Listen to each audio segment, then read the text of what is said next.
In this video, I'm gonna be going through my 7 steps that I do for every YouTube shoot to get ready and get the best results, plus my best camera settings coming up.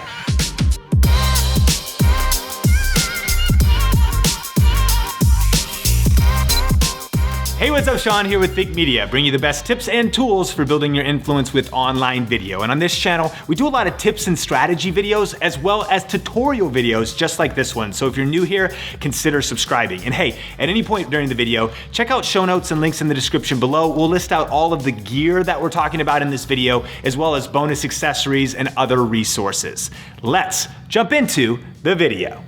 So we recently posted a video here on Think Media about our best budget setup for YouTube, including the lighting, the tripod, and everything. And this video is actually how to use all of that gear. Now, all of the tips I talk about in this video are definitely gonna be relevant for you no matter what gear you have. But in particular, we're gonna be shooting with the Canon SL2 as our main body. So any DSLR or mirrorless camera, you're gonna wanna set up with pretty similar settings to what we do here. But let's jump into this first with our 7 steps of getting ready to shoot YouTube content.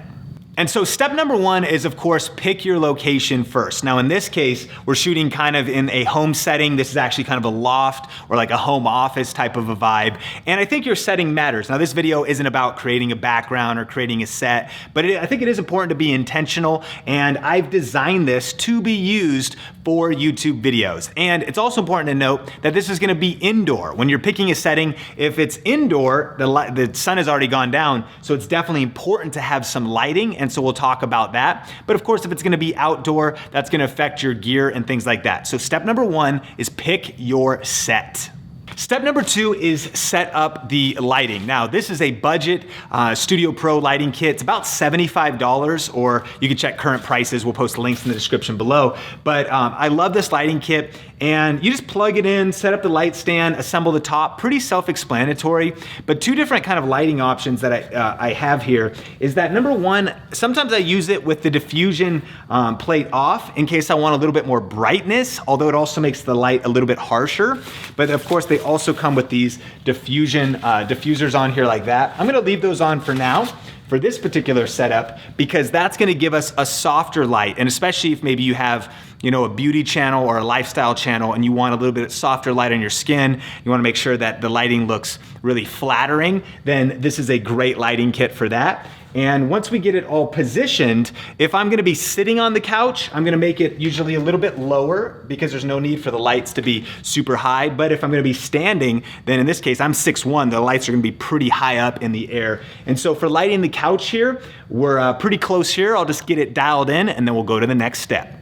All right, once you've got your set picked and you've got your lighting set up, the next thing you wanna do is set up your tripod. Now, whatever tripod you use is fine. This is a Ravelli tripod, but one of the things that is important is I like to use this ball leveling feature, and the goal is to have the at least initial setup of the tripod be completely level. It's just gonna help with our camera work later on. All right, now that we have our tripod set up, now we just need to mount our camera on the tripod. And so this is the quick release plate that comes with the tripod. We have that screwed onto the camera, and we can just drop it right on here, super easy, and now it's locked in and good to go. All right, step number 5 is connect your microphone. And so when we did this video, we actually covered 2 different microphones. They're both budget and affordable. We have a TAKSTAR shotgun microphone. I believe this comes in around $20, $25, and a $20 lapel mic. We're actually gonna start off with the shotgun mic, so super simple.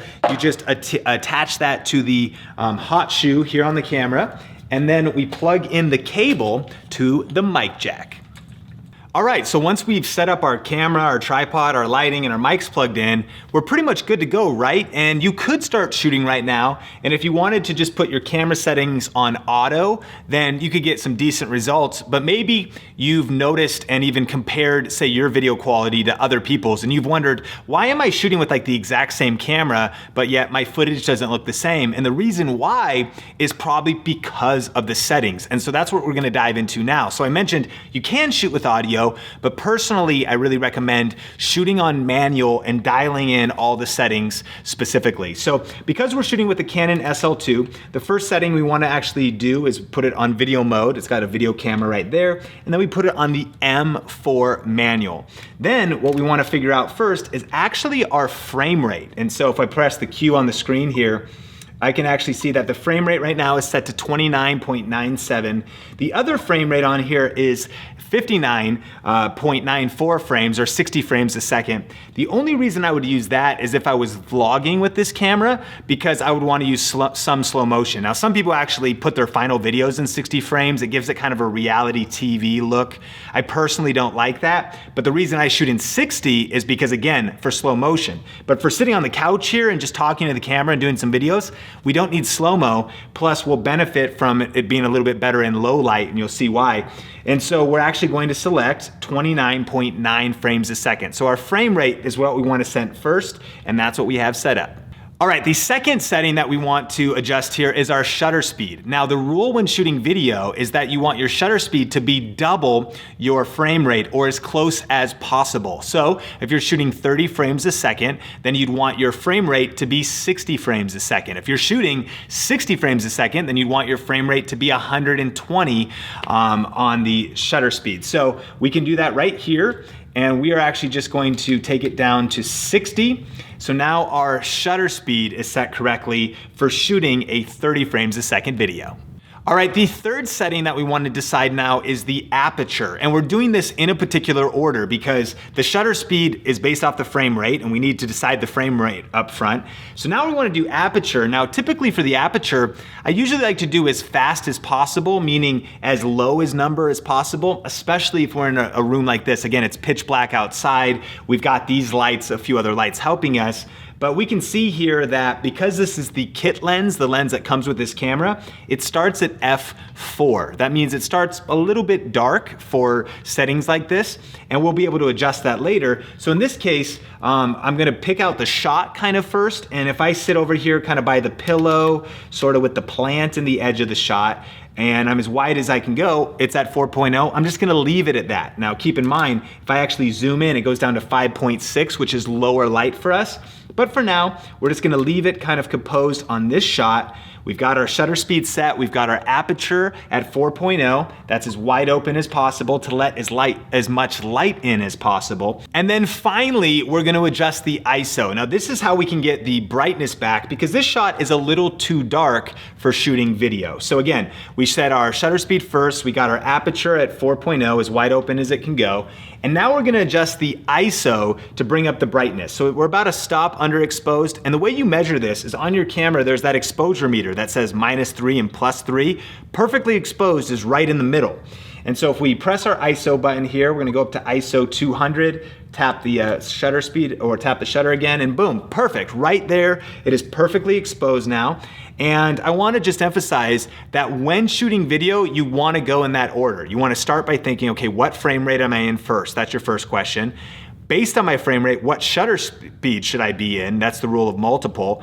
Then based on the effects I want or how fast my lens is, what is my aperture at? And once you've set all those things, then ISO is that final step to make sure that everything is exposed properly.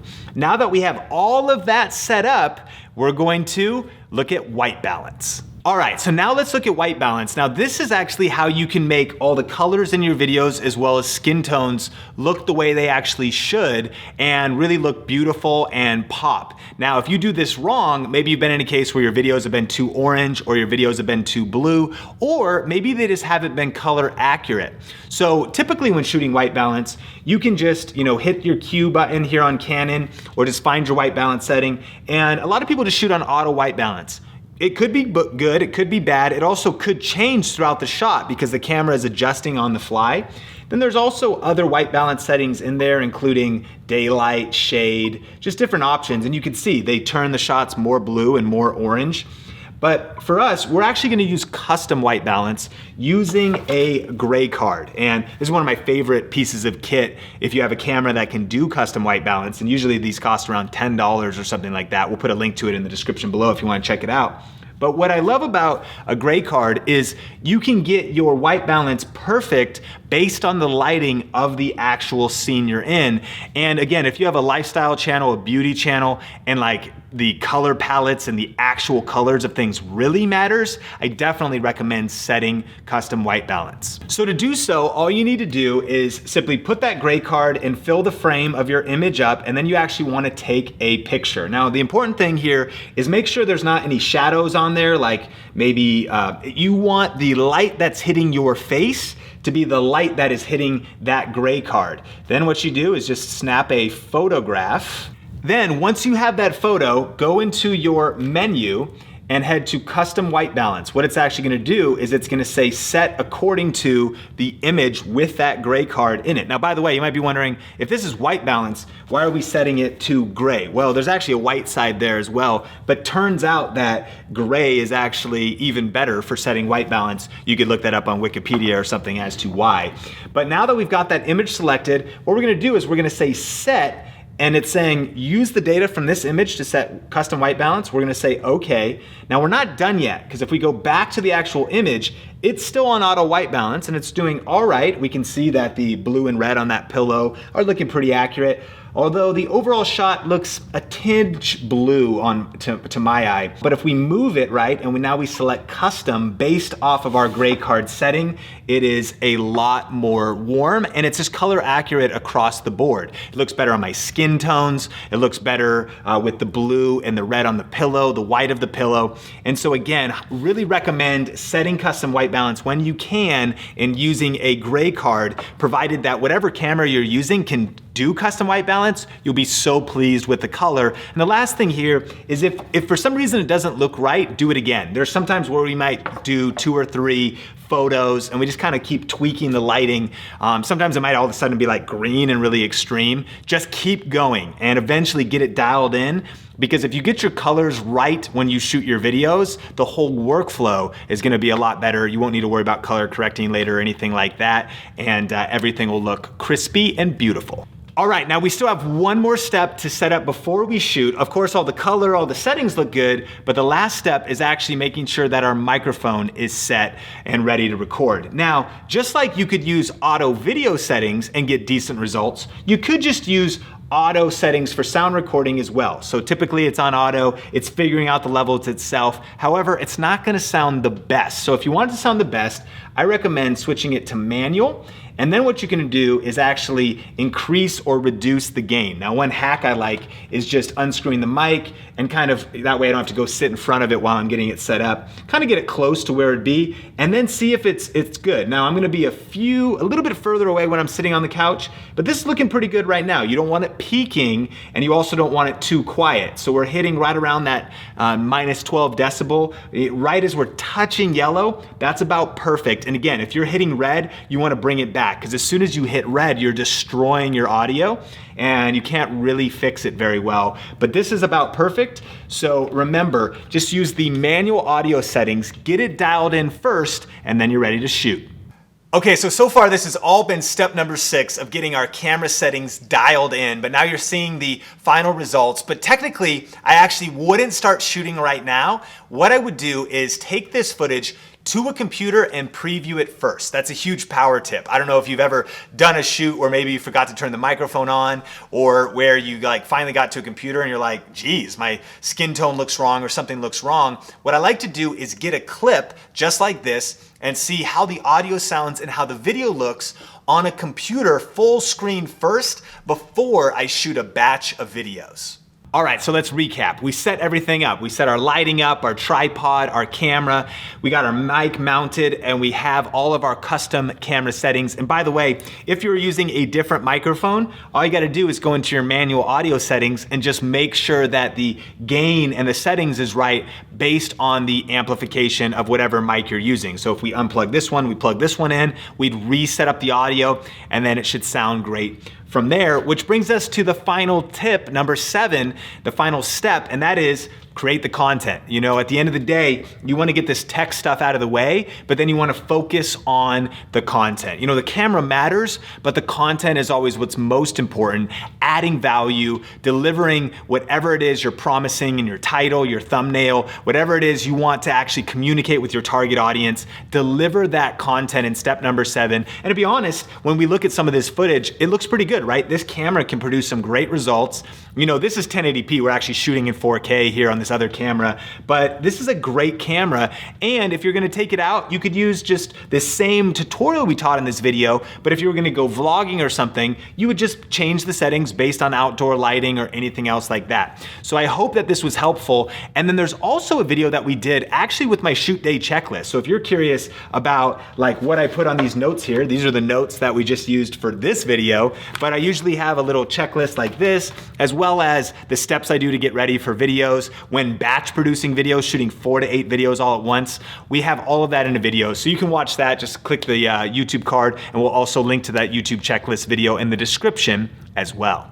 Question of the day, what camera are you using to create YouTube videos? Let me know in the comment section below. And also, if you have any questions or ideas for future tutorials, let me know about those as well in the comments section. So thanks for checking out this video. Subscribe for more videos just like this. And if you want to check out that video with my full shoot day checklist, just click or tap the screen right there. For another video from Think Media, just click or tap the screen right there. Until next time, Think Media is bringing you the best tips and tools for building your influence with online video. Keep crushing it, and we will talk soon.